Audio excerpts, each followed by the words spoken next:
গেছে, পাবলিক খেপে, আপনি তো পাবলিককে আটকাতে পারবেন না কখনো।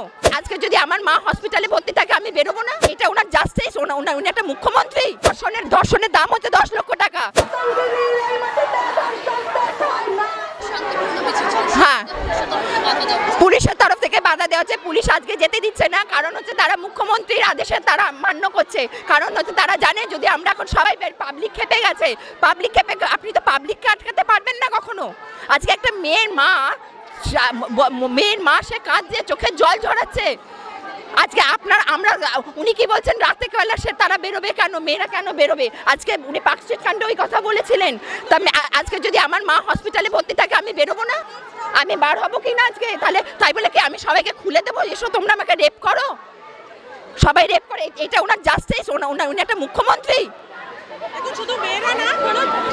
কোনো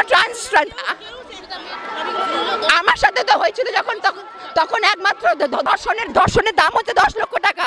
সবাই তাহলে মেয়েরা 10 লক্ষ টাকা পাবেন, কন্যাশ্রী পাবেন, পাবেন, করুন আপনারা খুলে দিন সবাইকে। ধর্ষক হোক ভালো করে, উনি সমাজকে ধর্ষক বানাতে চেষ্টা করছেন।